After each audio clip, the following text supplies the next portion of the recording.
नमस्कार, मैं अभय कुमार मिश्रा पटना बिहार से।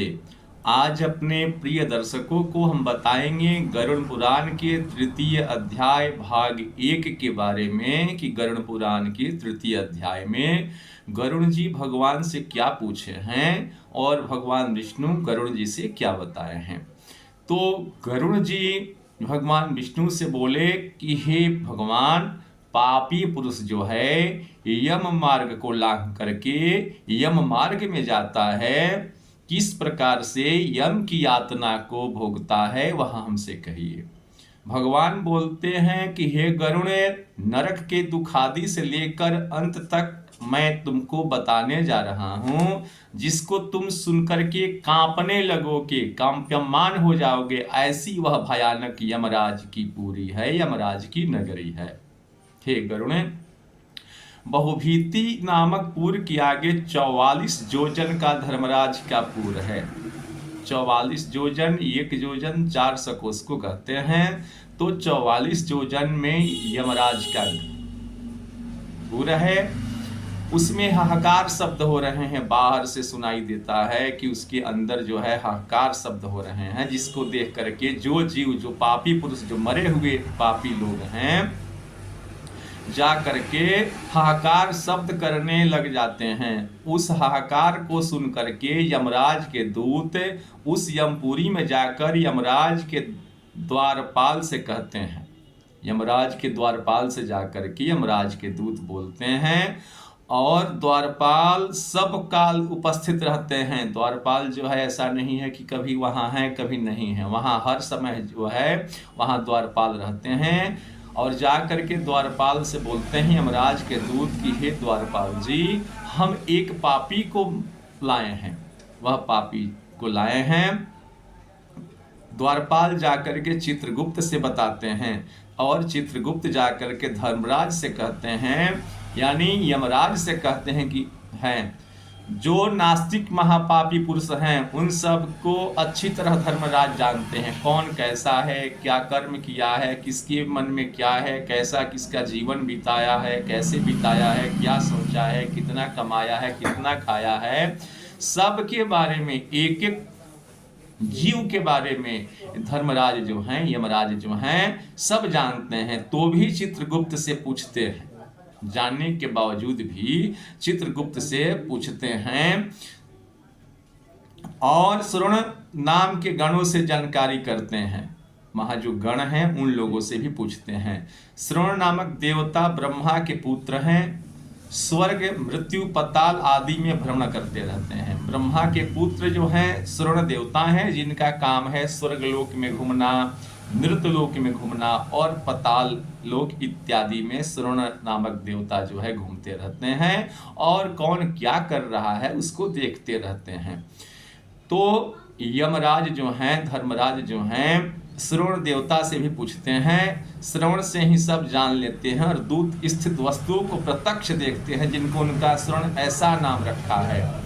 हम लोग जो सोच रहे हैं, जो कर रहे हैं, जो नहीं कर रहे हैं, हर जीव के बारे में श्रवण देवता जो है प्रत्यक्ष देखते हैं कि कौन क्या कर रहा है, किस समय क्या सोच रहा है। इसीलिए उनका नाम श्रवण रखा हुआ है, यानी सब कुछ सुन रहे हैं, देख रहे हैं। फिर उनकी स्त्रियां श्रवणी इस नाम से प्रसिद्ध है। वे स्त्रियां भी स्त्री मात्र के चरित्रों को अच्छी तरह से जानती हैं। श्रवण जो देवता हैं उनकी पत्नी का नाम जो है श्रवणी है।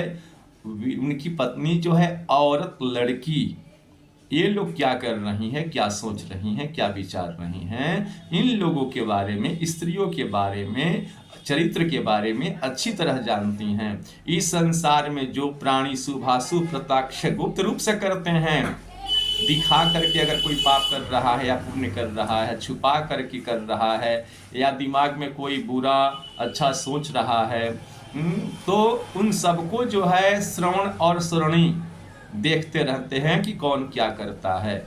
गुप्त रूप से हम लोग जानते भी नहीं हैं, और श्रवण और श्रवणी जो हैं हम क्या कर रहे हैं, इस समय हम वीडियो बना रहे हैं, ये भी जो है उन लोग, वह लोग जो हैं देख रहे हैं गुप्त रूप से। उसको श्रोण नामक देवगण चित्रगुप्त से कहते हैं। जा करके श्रोण देवता जो हैं चित्रगुप्त से कहते हैं, और स्त्रियां के चरित्र को श्रोणगण की श्रवणी नामक स्त्रियां जो हैं चित्रगुप्त से कहती है। श्रवण और श्रोणी ये सब धर्मराज के दूत हैं, यमराज के दूत जो हैं ये लोग हैं। प्राणियों के शुभाशुभ को मन और वचन आदि से किए हुए सब कर्मों के तत्व को जानते हैं। मनुष्य और देवताओं के तत्व को जानने की श्रवणादि को शक्ति है। वह सत्यवादी श्रवण मनुष्य मात्र के किए हुए कार्य को चित्रगुप्त से कहते हैं। इसलिए व्रत, दान, सत्य पालन आदि से कोई भी पुरुष श्रवण और को प्रसन्न करे तो श्रवणगण उस मनुष्य को स्वर्ग तथा मोक्ष देने वाले हो जाते हैं। जो अच्छा कर्म करने वाला है, जो सुरण और श्रोणी का नाम लेता है, उसको जो है ये लोग मोक्ष दे देते हैं। सत्य बोलने वाले धर्मराज के श्रोण नामक दूत पापी पुरुषों के पाप को जान करके धर्मराज से कह देते हैं। तब यमराज पापियों को दंड देते हैं, और वे सब साक्षी हैं, जैसे सूर्य साक्षी हैं, चंद्रमा साक्षी हैं, अनिल साक्षी हैं, अनल साक्षी हैं, आकाश साक्षी हैं, पृथ्वी साक्षी हैं, जल, अंतरात्मा, मन, दिन रात्रि दोनों, संध्या और धर्म ये मनुष्य मात्र के चरित्र को जानते हैं। कोई कुछ कितना भी छिपा ले करके गुप्त रूप से पाप करे या दिखा करके पाप करे तो सबके जो है यमराज तो देखते ही हैं, लेकिन सूर्य देख रहे हैं, चंद्रमा देख रहे हैं, आकाश धरती माता देख रही हैं, जल अंतरात्मा अपना अंदर का मन जो है जान रहा है कि हम अच्छा कर रहे हैं कि बुरा कर रहे हैं। दिन में अगर कोई हम पाप कर्म कर रहे हैं तो दिन के देवता जो हैं वे सब देख रहे हैं। रात्रि में जो हम लोग पाप कर्म या पुण्य कर्म कर रहे हैं तो रात्रि के जो देवता हैं ये देख रहे हैं। सुबह में जो हम लोग कर्म कर रहे हैं तो सुबह के जो देवता हैं सो देखते हैं, और संध्या में अगर कोई हम लोग कर्म कर रहे हैं तो संध्या और के देवता देखते हैं। धर्म ये मनुष्य मात्र के चरित्र को जानते हैं, लोग जानते हैं कि कौन कैसा है, क्या कर रहा है। धर्मराज, चित्रगुप्त, श्रोण, भास्करादि सब संसार के प्राणियों के देह में स्थित पाप और पुण्य को भली भांति जानते हैं। इस तरह पापियों के पाप को निश्चय करके यमराज अंतर पापियों को बुलाकर अपने भयानक स्वरूप को दिखाते हैं। मरा हुआ आदमी जब जाता है तो यमराज के दूत जो है अपने भयंकर चेहरा को उसके सामने दिखाते हैं। तब पापी पुरुष यमराज के भयंकर रूप को देखते हैं। बड़ा शरीरधारी, हाथ में दंड लिए भैंसे पर यमराज बैठे हुए हैं। प्रलय काल में जैसे मेघ शब्द करता है, काजल पर्वत जैसी कांति है, बिजली की प्रभा के समान प्रकाशमान सहस्त्रधारी ऐसे 32 भुजा युक्त यमराज हैं। यमराज का बाह जो है 32 है। 3 योजन विस्तार, वापी के तुल्य जिसका भयानक मुख है। पहले भी हम बता चुके हैं कि 1 योजन 400 कोस को कहते हैं, तो 300 योजन यानी 4 तिहाई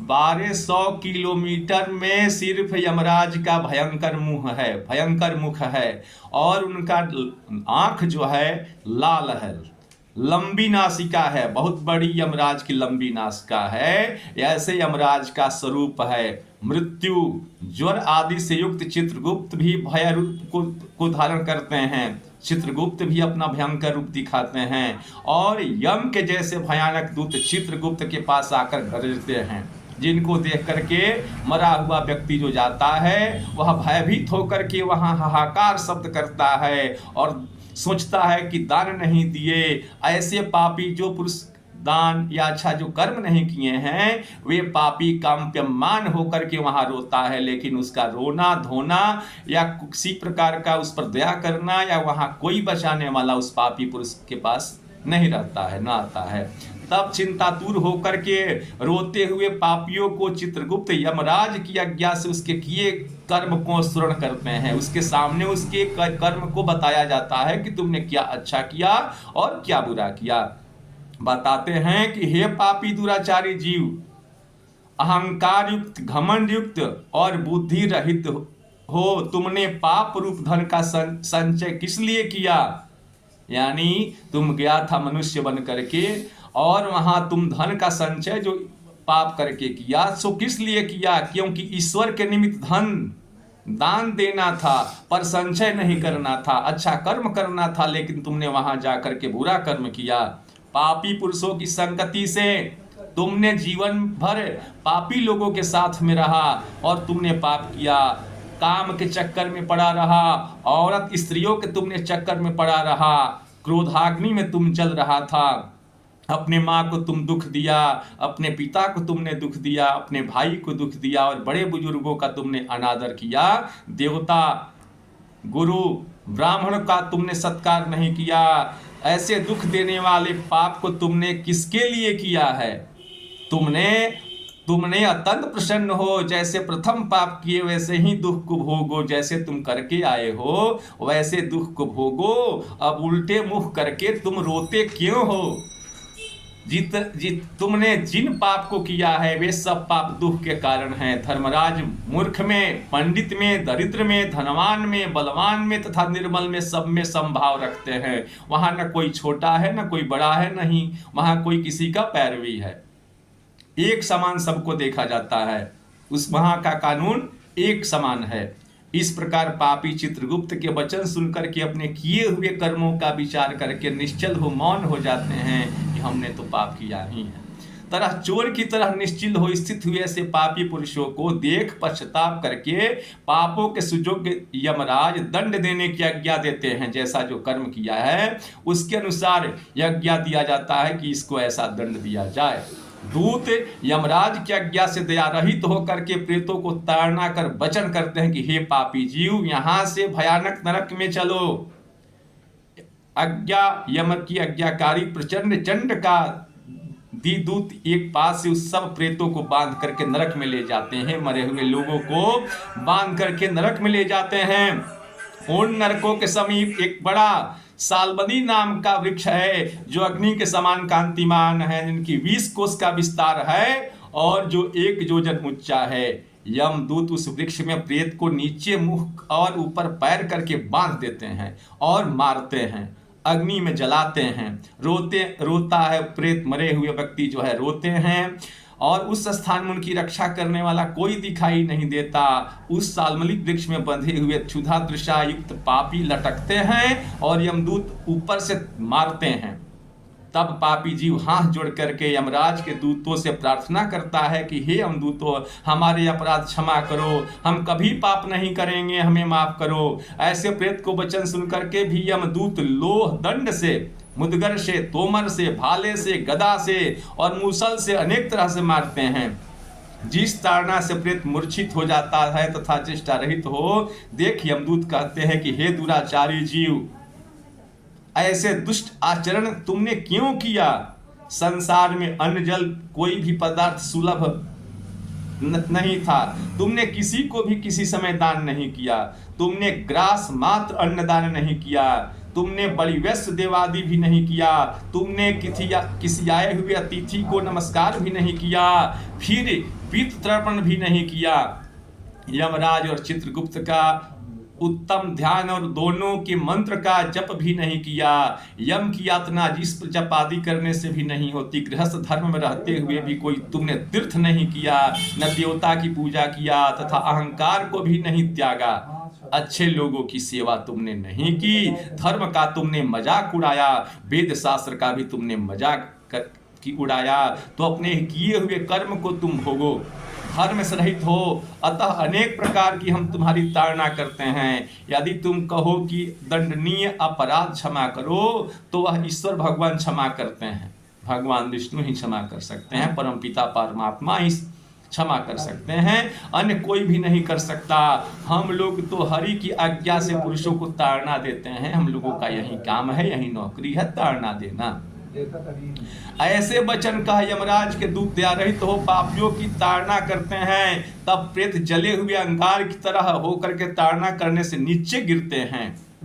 उनके गिरते पुनः सालमली वृक्ष के पत्रा ऊपर से गिरते हैं, जिससे उनके अंगों का छेदन होता है, उसको कुत्ते भक्षण करते हैं। तब प्रेत दुखी होकर के रोते हैं।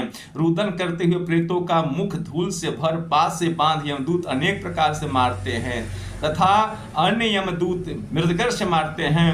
कोई यमदूत आरा से काटता है, कोई भाला से छेदता है। कितने यमदूत नारकी को भूमि पर गिरा करके कुठारादि से टुकड़े टुकड़े कर देते हैं। कितने दूत भूमि में गड्ढा खोद करके पापी को कटिप्रत गान उनकी मौत तक वाणों से भेदन करते रहते हैं। कितने यमदूत यंत्र के में रख ईंख की दंड की तरह पीड़ित करते हैं। कितने को यमदूत अंगार से जलते हुए काष्ठ से चारों तरफ व्यशिष्ट कर लोह पिंड की तरह अतिशय कर धमकाते हैं। कितने को दूत अग्नि पर तपाते हैं। कितने को तपे हुए तेल में, जैसे कढ़ाई स्थित तपे हुए तेल में बड़े को गिराते हैं, जैसे बड़ा बनाया जाता है वैसे पापी जीव को तेल में डुबा करके पकाया जाता है। कितने को हाथियों के आगे पटका जाता है। कितने के हाथ पैर बांध करके उल्टे मुख से गिराया जाता है। कितने को कूप में, कितने को पर्वत से गिराते हैं, तथा कितने कृमि कुंड में पड़े हुए जीव भेदे जाते हैं। कितने को मस्तक में, कितने को नेत्र में मांस लोभी और वहां गिद्ध पक्षी मारते हैं। कितने परस्पर यह कहते हैं कि पूर्व जन्म में तुमने हमारे धन को भक्षण किया, तुम अब मेरे धन को दो क्योंकि यमलोक में मिले हो, ऐसी प्रार्थना करते हैं। ऐसे नरक में पापी पुरुषों को आपस में विवाद करते हुए यमदूत उसके मांसखंड का छेदन करके मांगने वाले को देते हैं। अगला वीडियो तृतीय अध्याय का भाग 2 जो है कल मिलेगा।